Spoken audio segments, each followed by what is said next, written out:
Hi, I'm Laurie Jones, and you are watching Musicians on the Record. Hit it!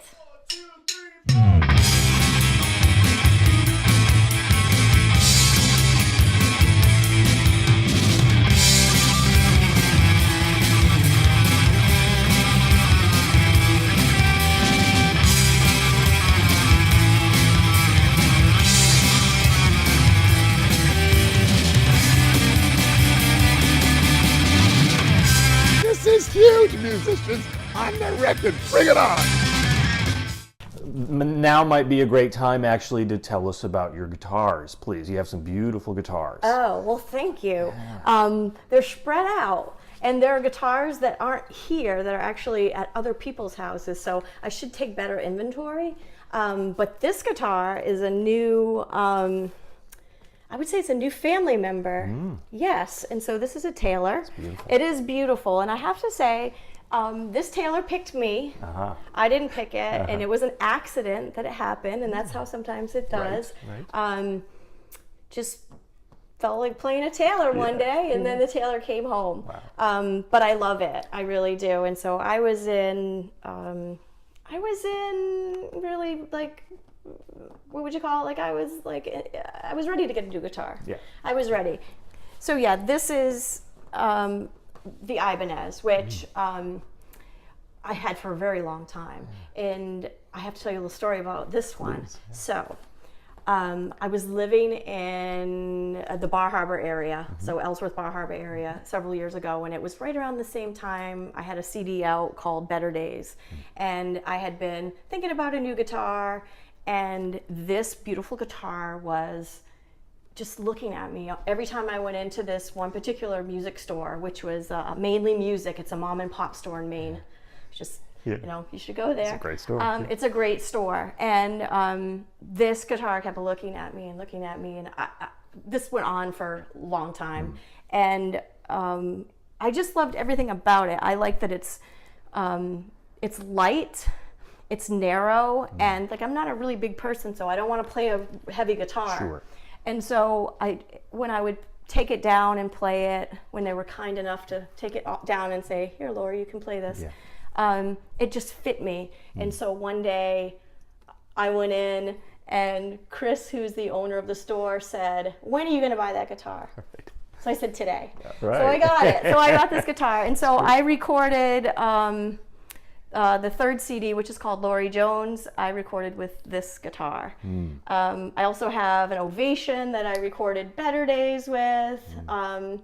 And it just goes on and on. It's too many. You know, I've got a Fender Telly in the basement.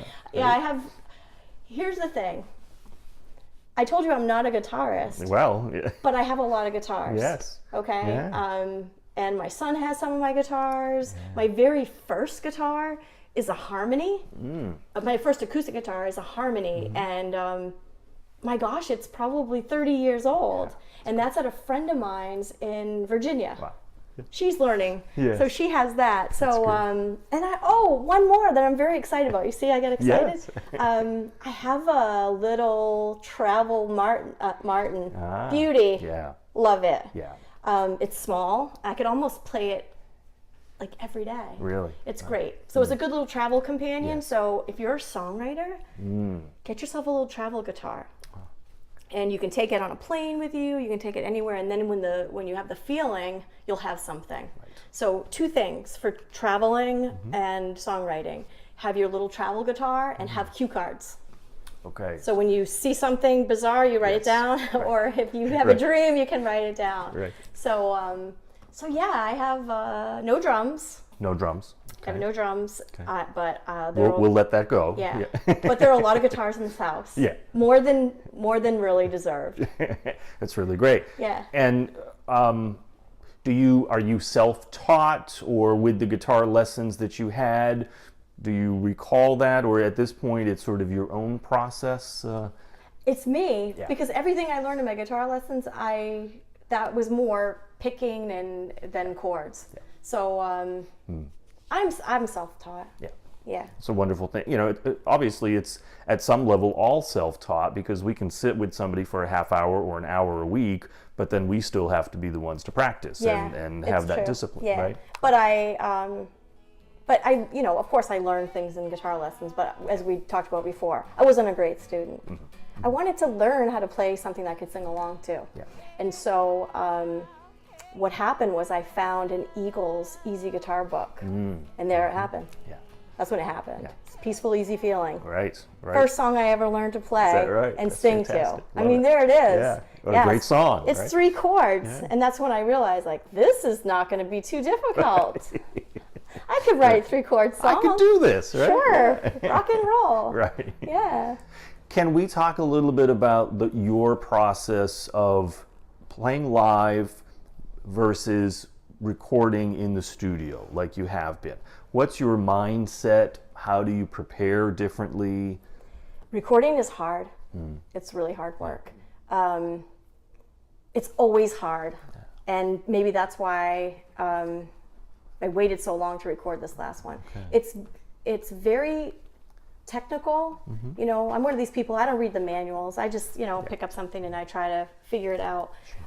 Recording is so technical, but not only that, it's so permanent. So if I play a live show, you know, it's a moment. Yeah. You know, and you feel it, and then it's gone. And if you say something the way you didn't want to say it, it's gone. Or an inflection or anything. But then when you record, it's with us. Right. We're going to hear this, you know. And so I've had times, or there are songs that I have on CDs that when I listen to them, there might be something that really bugs the heck out of me. Yeah. Like, why did you say it that way? Or and so it's forever there. Right. It's like looking at an old yearbook. Yes. Like, sure. Like, okay, Jones, that hair wasn't working for you. Right. Right. But you grow from there, right? And you do Right. it differently. Right, you do. Yeah. So what may be different this time is that I love this record. Yeah. I love the new record. I That's do. great. And so it's, you know, recording is just, it's hard. Yeah. It needs to be perfect. And so it takes time, patience, Sure. you know. And, you know, I keep saying, like, I want to write songs and maybe have them published, but that's what it's going to be. It's going to be more writing and recording than actually playing live. But playing live is so fun. Yeah. It really is. Yeah. I mean, it's what it's all about in the end, is, you know, people and in that moment. If we think about a record, though, you know, and what records were, you know, get really deep about recording. Sure. If we really think about what records were, it was a recording of a time and a space, and a recording was, you know, someone in a room playing in that moment, and that was good. Right. But now it's very calculated and very, what's the word I'm looking for? It's just so perfect. Perfection is the key. So, like I was saying before, sometimes now I gravitate more to artists that it's not about perfection. It's more about the craft. Sure. So maybe that's why I like this record so much, because it's not perfect. Yeah. It's loose. Yeah. It's gritty. Yeah. And but it was us. Yeah. Just doing our thing for one whole summer in the basement at Doug's. Yeah. That's And great. so So you recorded it there, and you had it mixed at Gateway. well, Doug actually mixed it there, so we had it mastered at Gateway. So the next level, so it was mastered at Gateway, and then since we've been talking about the music business in general, the next step is manufacturing. Right. Yeah. Yeah, I might even. How do you do that? I might have my own workshop. Right. There you go. Why not? Right. Where do you go? That's a good question. So you record, you have a product, but it's not manufactured yet because you want to get that Sure. in the hands of people, To as many right? people as you wanna, can, and you want to have it available when you play shows or whatnot. Sure. So it actually has to be manufactured, and you need to find a company that actually does CD or vinyl manufacturing. Used to be cassettes. Right.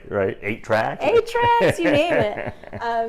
And so you find someone who can do that for you, and you decide, how many you're going to do, and then it's the artwork too. Right. Yes. That's another piece. Back to the albums, right? It was, Yeah. used to be a piece of art. Yeah, right? it's the artwork, and then talking about having to live with it in the Right. yearbook picture, Right. and thinking about how you want to present yourself. Think about this collection of music and what you want it to look like. Right. Because I mean, you could be in Bull Moose Records here in Maine, and sometimes I'll just pick up something because I like the cover. Right. Sure. Oh, that looks cool. Right. It attracts you. Right? Sure, it's like Yeah. that looks, or sometimes you can tell what a genre of music will be just based upon the cover. So you always have to consider that. If you're not an industrial band, you might not want to have like some industrial looking cover. Yes. So it's quite a process. Yeah.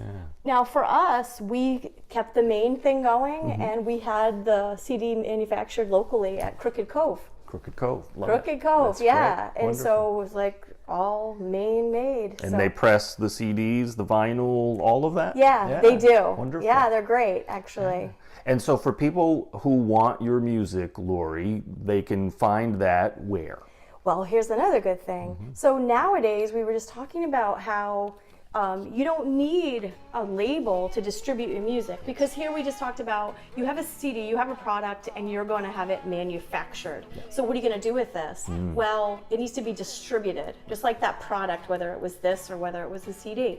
So there are companies now that will do all of your distribution for you, because now in the digital age, you can sign up with, for example, CD Baby is a company I got involved with long time ago, sort of in the beginning stages. But CD Baby will distribute to iTunes, Rhapsody, all of the big online, Spotify. Spotify, all of it. So it blows my mind sometimes to just, I'll just Google myself and then, Laurie Jones Bridges, just to see if any reviews come up, and it really amazes me where you can buy it. Wow. So Amazon, all the places. So there's no reason, if you don't have the CD, there's no reason for you not to have it. That's right. So distribution's much easier is my point. Yeah. So if you're a band starting out and you have a product, you can have it distributed through CD Baby. It's also a storefront, so they can go to the website and they can buy it, and then you get old-fashioned CD in the mail. That's fantastic. So it's another part of it. But that's I've had a lot of success with CD Baby, and then of course the old-fashioned way would be play shows. Right. Play shows, and then you can sell your product. Yes. And you can sell a lot of product. Right. At live shows. No question, right? I mean, people hear the music, they go, I want that. We sort of have a sense of ownership when we hear music. It's like, that's mine, right? It's the best way, really, to connect with fan base, is if they come out to your shows and they take your CD home. Right. For those who may just be starting out in the business, this may be a little different for you now because you're established, and you might be able to call somebody and say, hey, we want to play a gig here, and then book the venue. Or you might have a manager who does that. I don't know. When people are struggling to get gigs, how can they get one? Well, one idea or one thing, you want to have a good press kit. So a press kit would be a description of who you are, what you do, if you have a CD out, all of those. It's always good to include where you've played before, because again, when festivals or clubs are looking for someone to play, they want to know where you've played before. Lots of times they'll ask how many you can draw. Sure.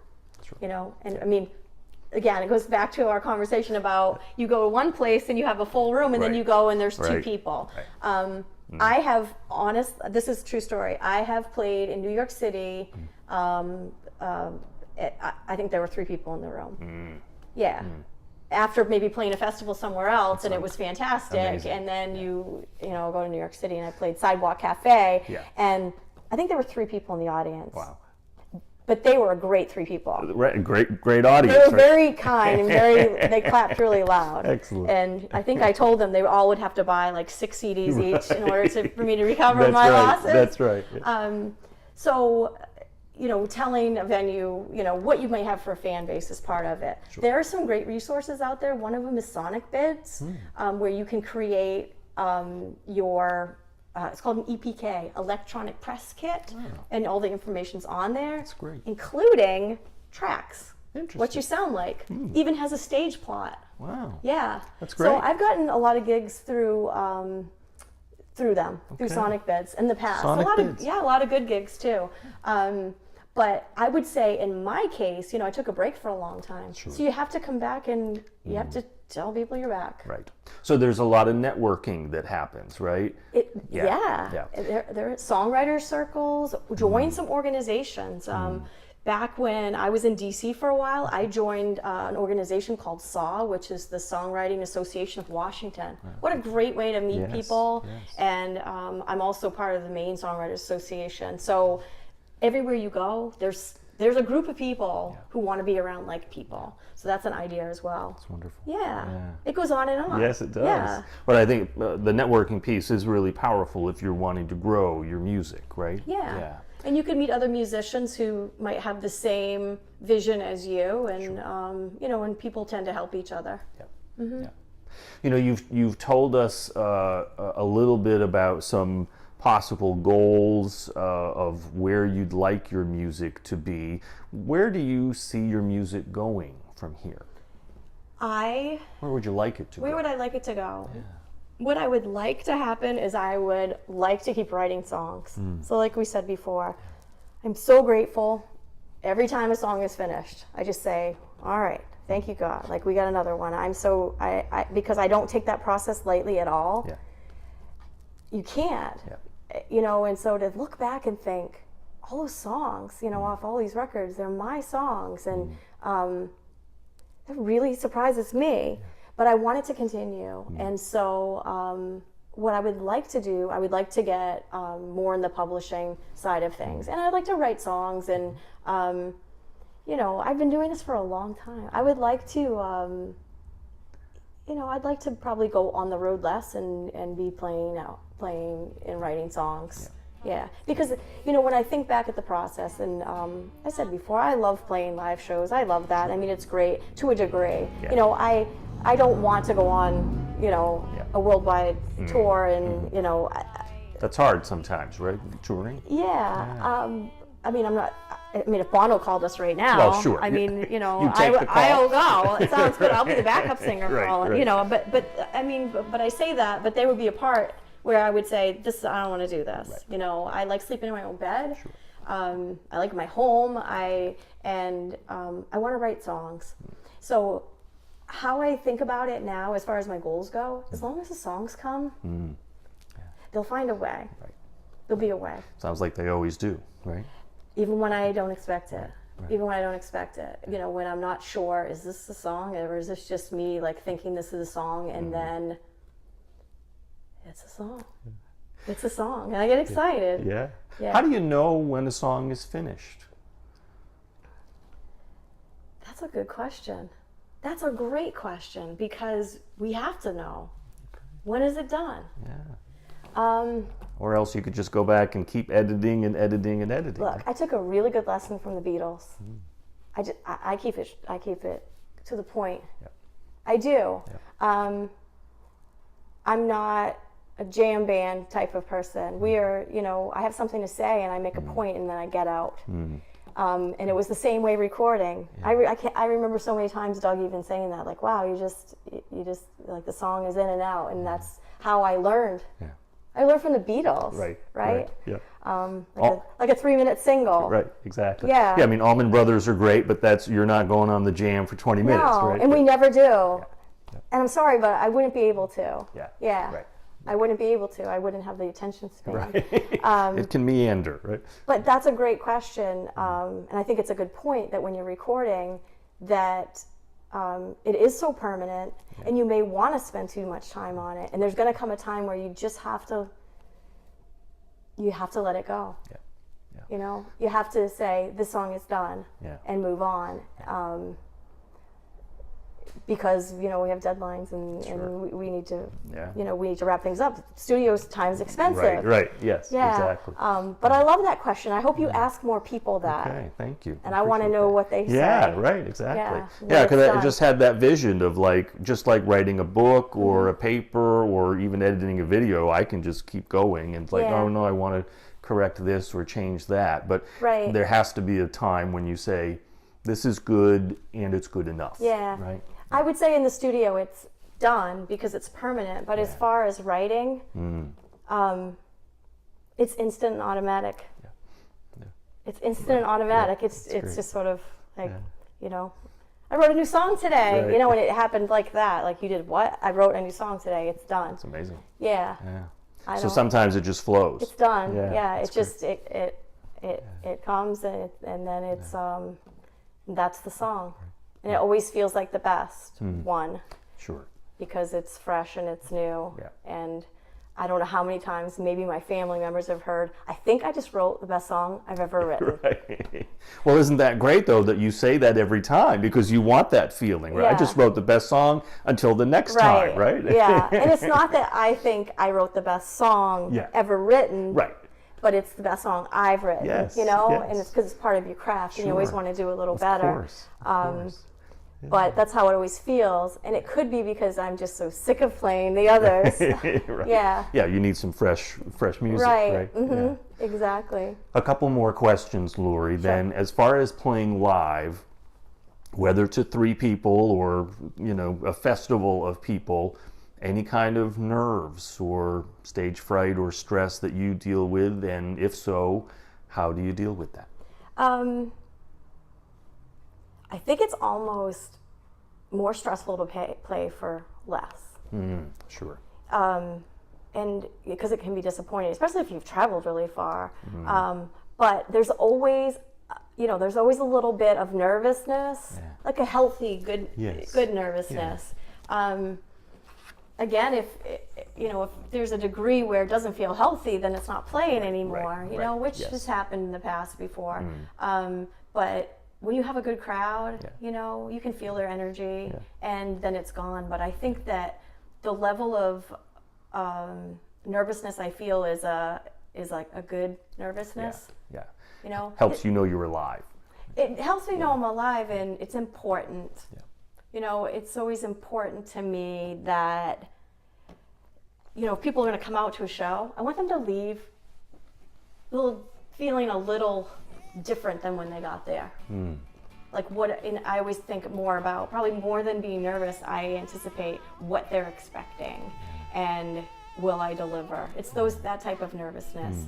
And I know that the last show, the show that we did at the St. Lawrence, we were spending some time alone, just being quiet and just getting ready to go on stage. And my goal, and I had said to the band, is, really my goal tonight is I just want people to feel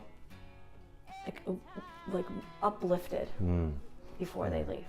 That's my goal tonight. It's a wonderful and goal. I feel like we accomplished it. And whether there was 2 people in the audience, or whether it was a jam-packed, which was, it wasn't totally sold out, it was somewhere in between, but it felt good because that's what we went out, and that was our intention. And is that the intention most of the time? Is that the feeling you want people to have with your music, being uplifted? I do, and it wasn't always like that. Okay. So it wasn't always like that, and that's I can't regret things. I can't regret that I decided to stop playing music for a while when I was probably like at the peak of things, when I decided to sort of call it off. But I wasn't feeling it. I wasn't feeling healthy, and I wasn't feeling like it was a purpose that I wanted. And so now I do. So now I do, because we're all here for something, and I wanted to explore that more. Yeah. So you got your mojo back, is what you're saying. I got my mojo. Yeah, Yes, I did. Excellent. Yeah. Good. So maybe then one more question then, and so Laurie, for folks who are wanting to connect with you more, they can go to the website, which is what? My website is lauriejonesmusic.com. So that's the official website. My email address is laurietunes@gmail. Okay. So, I have a fancy info@lauriejonesmusic.com or Laurie@lauriejonesmusic.com, but I'm old school. Sure. Yeah. laurietunes@gmail.com works for me. So, if anybody had any questions, you could email me, and I would be happy to be a resource. I would, be happy to share some of these insights or some of the experience I've had. It's really wonderful. Because there's so much. There really is. Yeah. it's very generous of you. So if you're wanting to do more in the music business, email this woman because she can help you. What would those top 2 or 3 pieces of advice, I know we've talked a little bit about this today, but for an up-and-coming musician who wants to get to a place like you are, making CDs, playing live, writing music, how would you coach them? What would you say to them? Are you any good? That's question 1. Question 1 is, are you any good? No, because I know, anyone who's passionate about music, it resonates. It does. I think you need to be smart. I think that you need to think of it as a business, and we're all very passionate about what we do. And being a musician, being an artist, comes with a very large ego sometimes, and we have to let that go sometimes. I mean, I'm one of those people, but I have a business to run. And so I have to be smart, and I'm smarter now than I used to be. So that's number 1. And number 2, like we talked about before, surround yourself with good people, like minds, who care about the same things that you care about, so that are passionate about your music. I will say, not everyone's going to be as passionate as you are, and that's okay. I'm very territorial with my songs at times. So not everyone will feel that way, but surround yourselves with people that understand what you're trying to accomplish. And number 3, like, be true to yourself. Yeah. If you love it, how can you not do it? Right. And to share it in the world. And right? share it, yeah. Laurie Jones, this has been so fantastic. Thank you so much for being on Musicians on the Record. Could we ask you to take us out with a song, please? I will, and I'm going to use this trusty capo. Wonderful. And what's the story behind this song? Well, we talked so much about songwriting and it being instant and automatic, and how it happens that this particular song came to mind. It's called Hey Now, and it was on the CD After the Crash, which was after the Nashville CD, but I also put it out on a Greatest Hits this past year, so back in 2016, called The Truth About Her. But this song wrote itself. It was one of those feelings like, I need to sit down, I need to get this out, and it wrote itself. So this is Hey Now. Fantastic. Laurie Jones on Musicians on the Record. Yeah, it's me. Yeah, it's me. And the constant search for answers in my life. Every time you close a door. And I know you deserve a big apology, 'cause I was more than you had bargained for. But maybe I'm just not the girl you can dress up pretty and show the world you are a ghost in my life. We pass briefly in the night. Hey now, what's happening here? Hey now.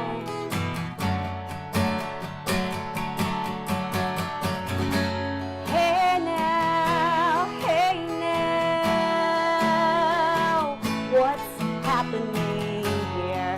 Hey now. Can you hear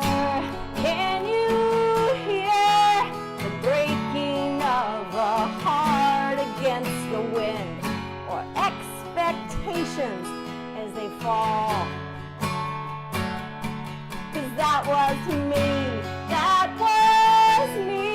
in a picture with a white dress on. She hangs some on the wall. 'Cause maybe I'm just not the girl you can dress up pretty and show the world you are a ghost in my life. We pass briefly in the night. Hey now, what's happening here? Hey now, hey now. Hey now, what's happening here? Hey now. Yeah, it's me. Yeah, it's me, and the constant search for answers in my life. And every time you close the door.